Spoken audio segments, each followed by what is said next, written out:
Good evening, everyone. Well, it's not exactly the fireside I'd hoped for,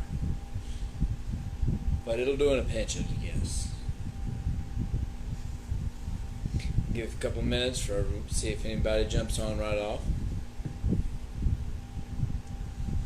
I hope everyone's had a good week. All right.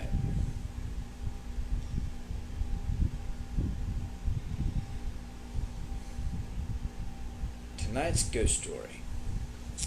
Let's talk about that. I like to change up some lighting options.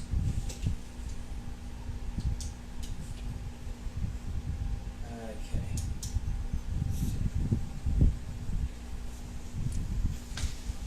Alright. Oh, not really good on that, is it? That's great. Get some better light here.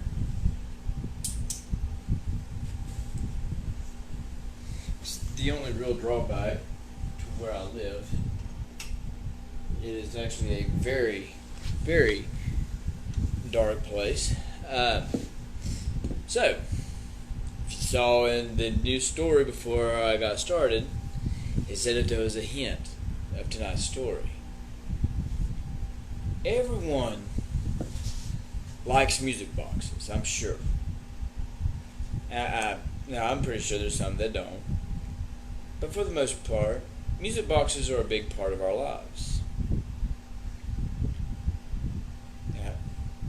Whether it's the little dancer that's inside of the jewelry box that opens up, or just the ornamental piece on your,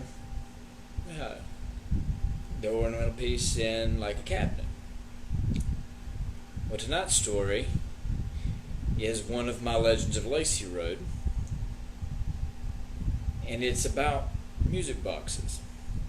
Now, mind, this is a true story. So, let's get started. You see,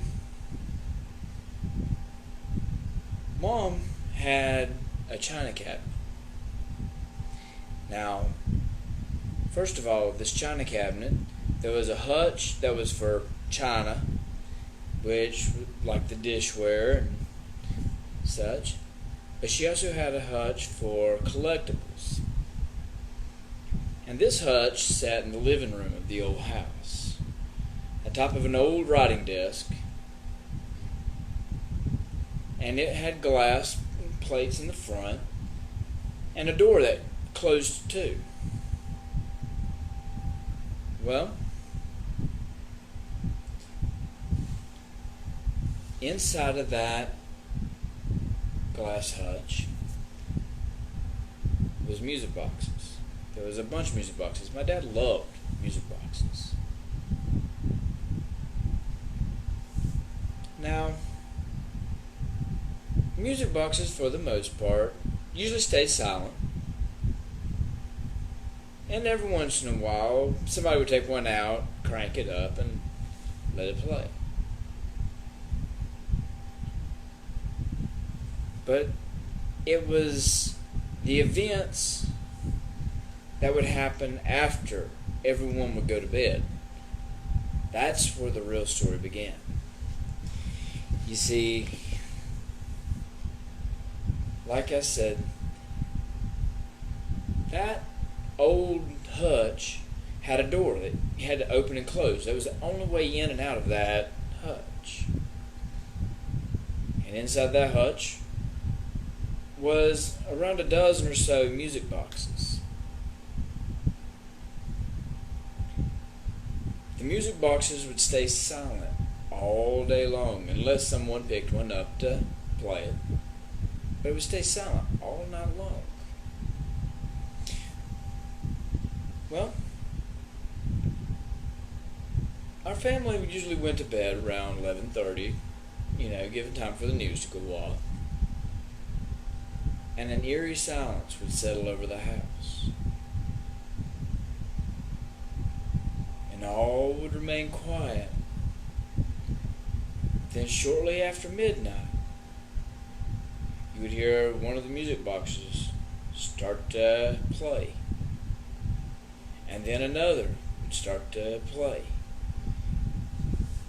The ting of the little pins on the wheel echoing through the silence of the shadows in the night. It was a hollow sound, and what would often be a cheery sound by most needs would not be so cheery at this time of night because everyone was asleep, or supposed to be asleep. One by one, the music boxes would start playing. And as I said, there were about a dozen or so music boxes in this old hutch. But one would start playing, then the next, and then the next. Now, one or two to be shaken by maybe a tremor or the house settling would be normal. But each one of the music boxes would just start playing for just a little momentary time. Each playing out their little song. And when all was done and all was played, it would all go silent again. You see, now, for the most part, if somebody was if I was just going in and playing, that'd be fine. That'd be great. But see, in order to get to those music boxes, you had to open that door, which had a distinctive click, and made plenty of racket because of the metal grate that was on it. So, no one was ever opening the door to that hutch for those music boxes to play. They decided to share their music on their own. You see, what makes it even more fun is that some of those music boxes had the weighted release that you had to either lift it up or lift a lid just slightly so it would play. And yet somehow they played without the assistance, without the guidance of anyone helping. So we would lay there in the night, knowing that nobody else was up moving around. I was either asleep in my room in the back or upstairs when I moved upstairs. My family in the bedroom where they slept. We'd sit there and listen to the music box's eerie little jingle play on through the night until each and every one had taken their turn. And then, as silently as they had started, one by one they would drift off. And all of us would lay there wondering when the next one was going to play. Now this would happen not just one time, but this happened numerous of nights, sometimes 2 and 3 nights in a week. And it was something we grew accustomed to. This is just one of the old stories from that old house that I grew up in. There were so many fascinating things about it. But no one will ever forget the music box mayhem that took place after everyone went to sleep at night. And since that one was rather short, since that small story was rather short, I'll tell you, I guess, another small story. You see, there was once, many years ago, my friends, Aaron, Clint, Stacy, and I went camping down on the river.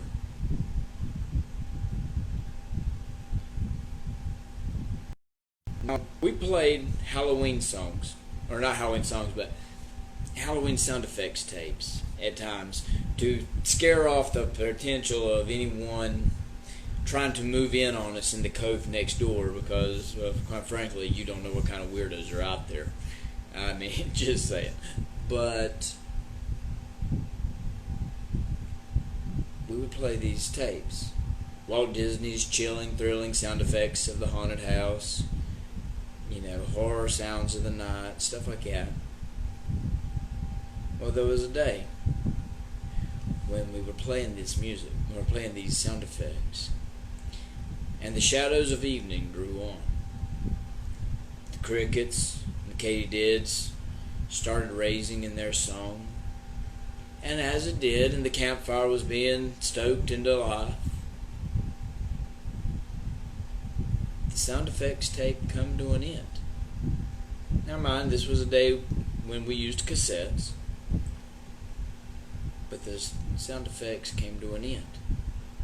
Or, the tape came to an end. The sound effects did not.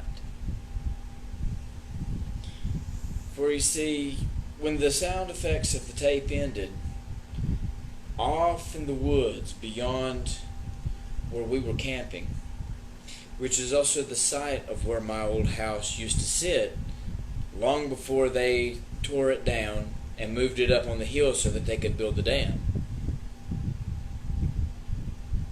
There was the sound of voices, of people arguing, of doors slamming, of people going up and down stairs. Now this wasn't an echo coming from somewhere else on the river. This was directly maybe 100, 150 yards away from us. It was a direct sound. And Aaron, Stacy, Clint had come and gone in from work. But we sat there and we listened, and this kept going on for quite a while. Now,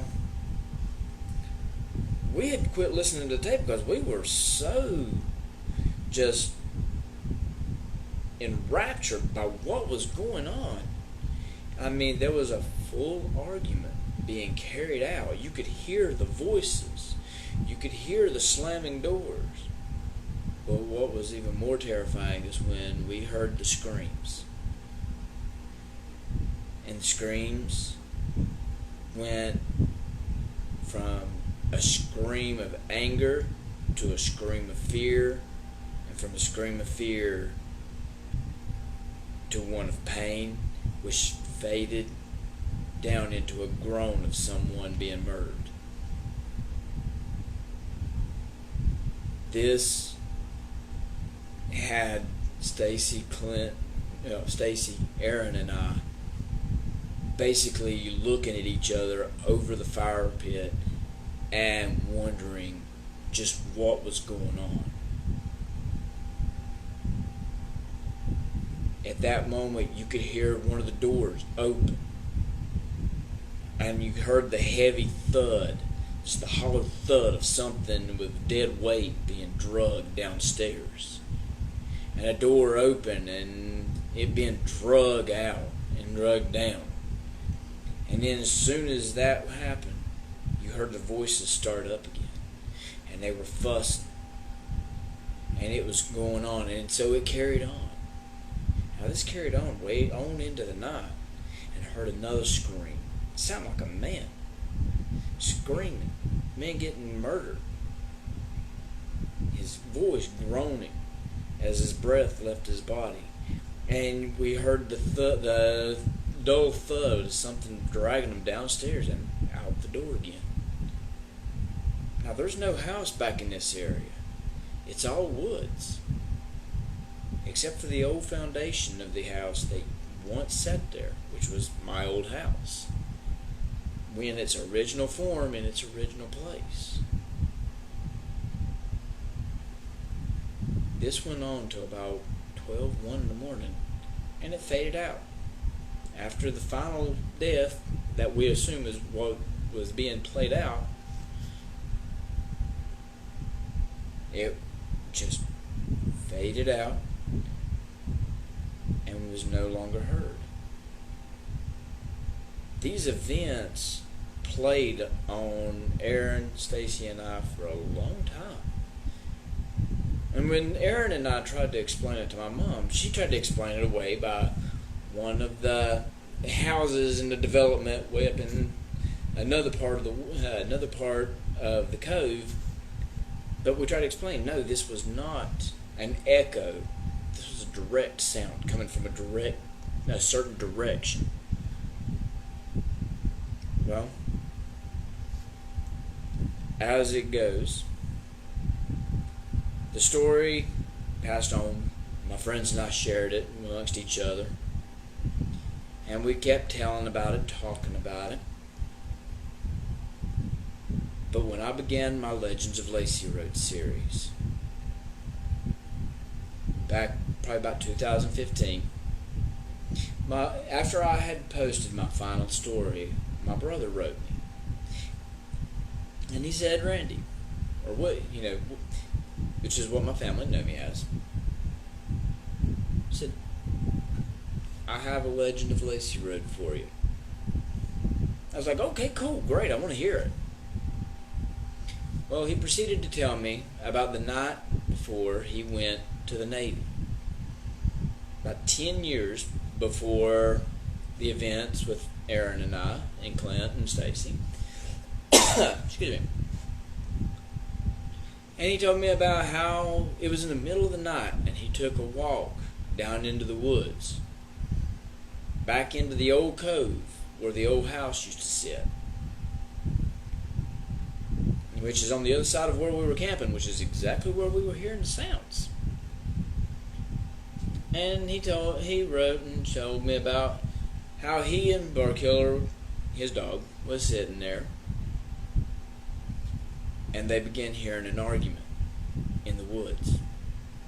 He began hearing doors slam, and somebody basically being murdered and drugged down the stairs and dumped into a well.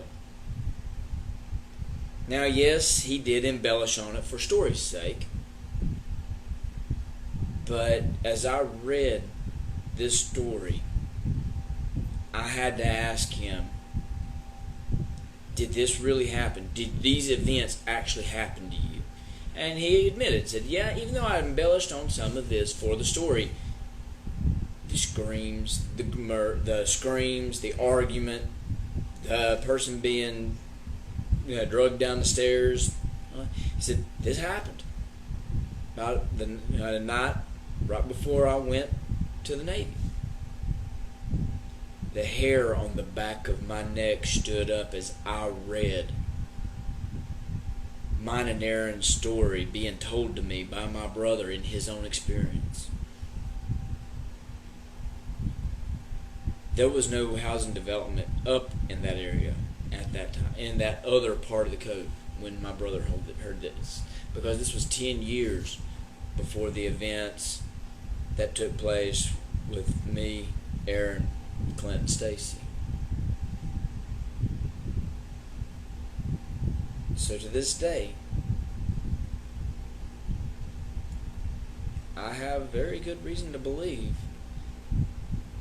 there is an unknown murder that took place in my old house long before it was ever moved from the river up onto the hill.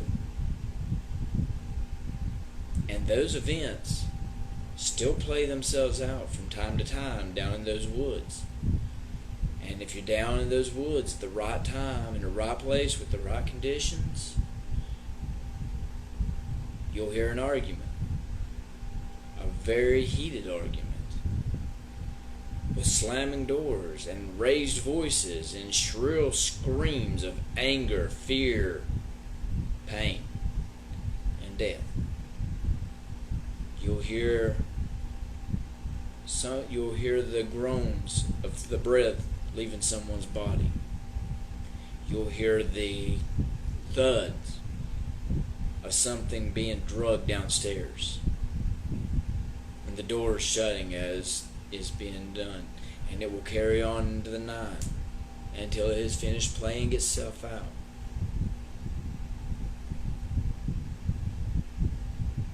And those sounds in the night, when you hear them, they won't leave your mind. They won't leave your memory. For like it is with to me, my friends and I, when we experienced that, it's been etched in our memories ever since.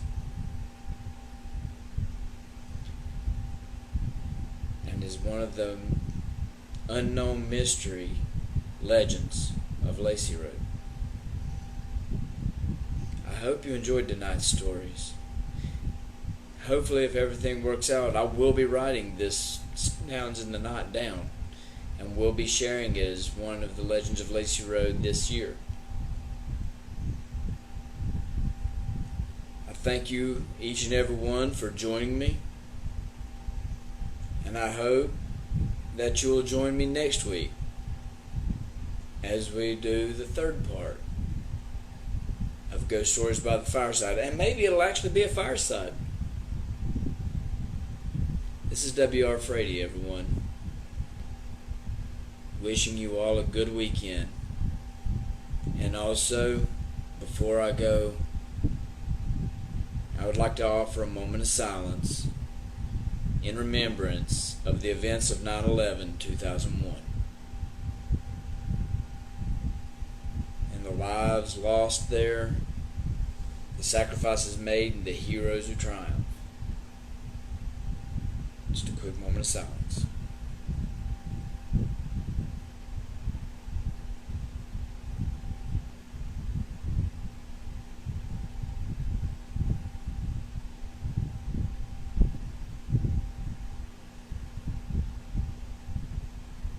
Thank you. Thank you for enjoying and for joining in and enjoying this. I hope to see you again soon. And I will be letting you know when I start posting up my Legends of Lacy Road and Tales for the Fireside this year. May you have a wonderful weekend. See you in the shadows. Good night.